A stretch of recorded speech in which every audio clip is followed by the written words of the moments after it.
How's it going, peeps? It's your boy Ozzy here. Hopefully that intro got you a little bit more hyped than my other one. Hopefully that will be a weekly intro.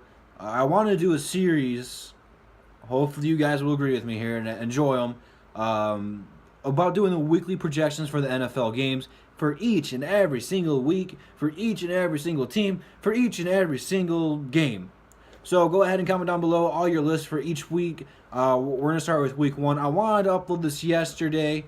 Unfortunately, I didn't get around to it. But if you follow me on Twitter, you would know I would have picked the Patriots, which everyone was wrong. Kansas City showed up New England and beat them in the second half really bad. So go ahead and follow me on Twitter right now. I'm still doing the 50 followers. Go ahead and get a 50 followers followed back, if that's the way you word it. Go ahead and follow me on Twitter. Link is going to be in the description and towards the end of the video. Without further ado, we're going to hop into it. So we're going to skip New England and Kansas City, because that happened yesterday for the time you're watching this video. So, game number 1 on the list. We got Buffalo versus the Giants. It's in Buffalo. Or not the Giants. The Jets. Whoops. That's a slip up. I'm not going to edit it out. And it's not going to go to the blooper reel, because I don't care. No one's going to care about this game. This game's pointless. It doesn't matter. But we're going to pick Buffalo. Buffalo go undefeated week 1 and probably be leading their division. So it's a exciting time to be a Buffalo Bills fan. If you're still a Jets fan, you're going to be in last place with New England. So at least you'd be tied with New England. You can go. You got that going for you. Game number 2. We got Atlanta at Chicago. And I expect Atlanta to put it on Chicago. All the 28-3 jokes. It's going to be a revenge season. And it's going to either go one of two ways. There's going to be no mediocrity. Mediocrity. Is that a word? I don't know. Don't check me on that. Atlanta is either going to thrive this year and be great again, or prove that they were just a one-year fluke and not even make the playoffs this year. They won't go 8-8 or anything like that. They'll either be dominant or have a losing record. I don't like Matt Ryan, but I'm going to give him the benefit of the doubt in Chicago just because Chicago's so young, don't have any real talented players or all-star or people to build around quite yet. We want to see how they're going to do this year before we get into that. So game number 3, we got Baltimore and Cincinnati. These games are always tough to call. This AFC North is one of the toughest and hardest divisions to pick. Cleveland is the worst team in there by far, but all the rest of them, Pittsburgh, Cincinnati, and Baltimore, they're all pretty close. I am going to actually pick Cincinnati in this one, just if Joe Flacco is not starting. It's going to be a close one, but I'm going to go ahead and give the home team the benefit of the doubt there. So the next one's going to be Pittsburgh and Cleveland. I'm taking Pittsburgh. Should be a pretty clean and easy game to get out of there. Harley, be quiet. Why I gotta do that when I'm doing a video, huh? Come on down. Arizona and Detroit. I am going to be biased here. I'm picking Detroit. In case for you guys who don't know and just NFL fans, I am a hardcore Detroit fan. Hey, Harley. Anyway, the Lions opener is going to be jam-packed, especially after making the playoffs.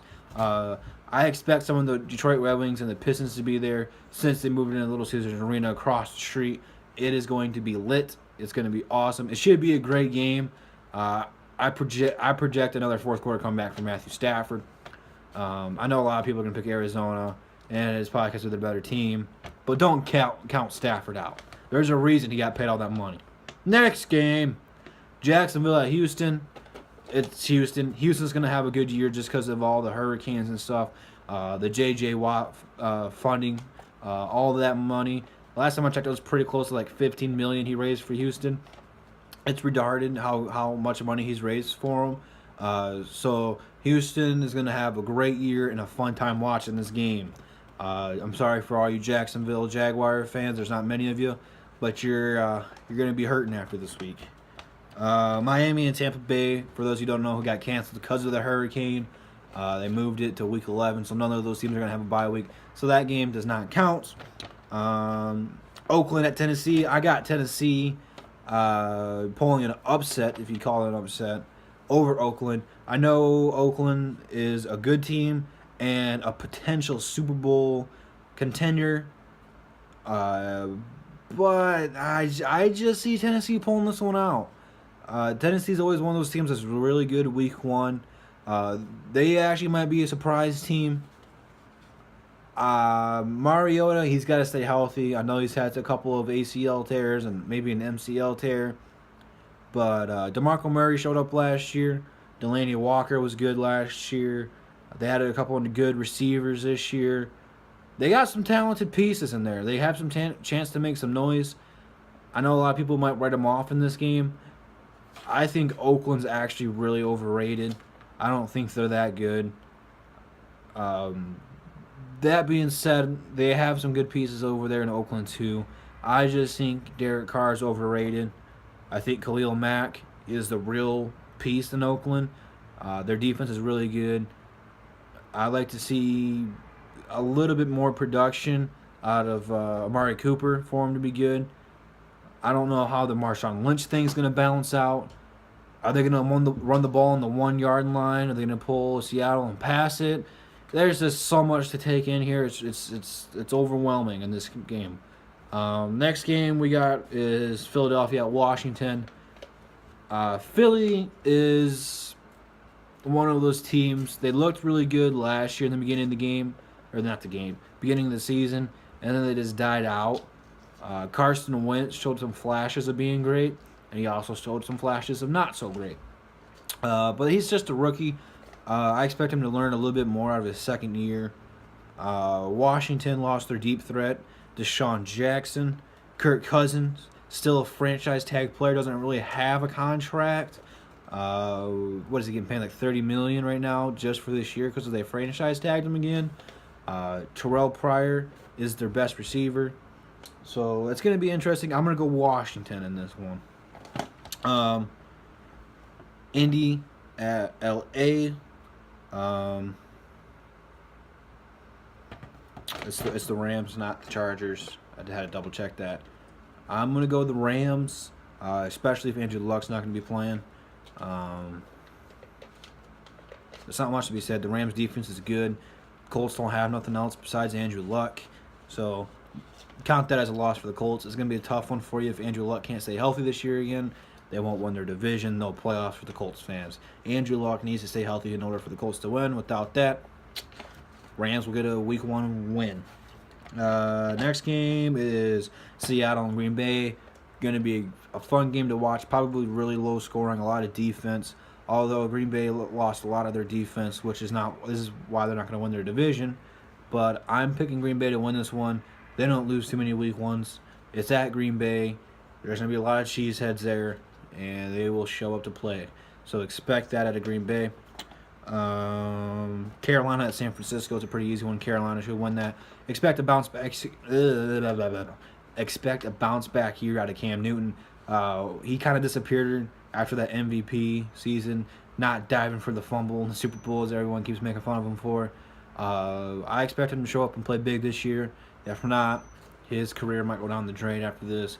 He's really got to prove to people that if you look back at his history, he's had a good year, bad year, good year, bad year, good year, bad year. He needs to be more consistent. Stop taking so many shots to the head. Throw the ball a little more. Trust your arm. Don't slide, Cam, slide. Stop getting hurt, man. Come on, you're better than that. But I'm going to go Carolina on that one pretty easily against San Francisco. This game is probably one of the hardest ones to pick. I picked all these before the Ezekiel Elliott suspension. I predicted it when he was suspended for 6 games, but as of 20 minutes ago, he won't be suspended a single game this season. I think it was 2 days ago I found out he won't be suspended for the Week 1 since it took so long and they prepared for him to play Week 1. So I was like, okay, that's cool. That's going to adjust my game plan a little bit. But I already picked this pick. But he's not going to get suspended a single game. which is going to be huge for you Cowboys fans. But I'm picking the Giants. The Giants' defense is going to be too good. I know they might be without Odell. And he might. I expect Odell to play. He might not be super duper sharp the first game. I expect a lot of targets to go Brandon Marshall and Shepard's way. But I expect the defense to carry the Giants into a win. This should be another low-scoring game, a grinded-out game to come out to the end. But this was the hardest one to pick. This is actually going to be America's Game of the Week. It would be a fun one to watch indeed. Next one's going to be another fun one to watch is New Orleans and Minnesota. Adrian Peterson's return already back to Minnesota. For those of you who don't know, I was a big Brett Favre fan. When he left Green Bay and went to the Jets, I watched the Jets games. And then when he went to Minnesota, I found out who Adrian Peterson was. He played with AP. I liked AP. And when Brett Favre retired, I kind of liked the Vikings because they still had AP. So I like AP. I expect AP to play big in this game. If there's one game AP should start in your fantasy team, if you're not starting him right now, it's week 1 against Minnesota. I expect him to be explosive. I expect him to see a flash in the pass. I want to see him breaking tackles, scoring touchdowns, running all over people.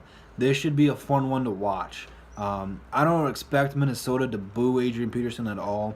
I actually expect him to welcome him with warm arms, especially since it's getting towards the end of AP's career. But it should be a fun one nonetheless, but New Orleans should get the win. Just Minnesota's offense is all out of whack. Their defense needs to play like it did at the beginning of last season where they compared them to the Baltimore Ravens and the 84 Bears where their defense was so dominant against the run and just shutting people down. And then it just kind of went away and they lost a whole lot of games. So that should be something to look into. Sam Bradford is not the answer. Teddy Bridgewater needs to get back. But don't rush Teddy Bridgewater. Make sure he's healthy before you come back because he's the key to the offensive style they want to run. So final game of week 1 is the Chargers, the Los Angeles Chargers. I'm still going to call them San Diego because it's been San Diego forever. But they're in Denver playing Denver. They're in Denver playing Denver. That didn't sound right. They're playing the Broncos. I expect the Broncos to win. Melvin Gordon probably won't have the best of week. Just the Broncos defense is so stellar. But then again, they got no offensive game. Jamal Charles, this could be a bounce back year for them. But they don't really have a true quarterback. So, that being said, I'm still going to go ahead and give it to them. Phillip Rivers, Antonio Gates is so old. They have Melvin Gordon. Their defense, the Chargers' defense, is not very good. So I'm going to go ahead and pick the defensive team for them to win. So those are my week 1 picks. Go ahead and comment down below if you agree, disagree. Go ahead and send me your first week picks. Who do you got in your fantasy team? I want to know your fantasy teams. Go ahead and follow me on Twitter. It's a good way for me and you to connect. I like talking to you guys. I like talking to you guys in the comments, so go ahead and drop a comment. If you're still watching, go ahead and leave a like. Go ahead and subscribe if you're new. I think that's all my plugs. Pretty much it. So go ahead and I don't know, watch the last 3 seconds of this video. 1, 2, 3.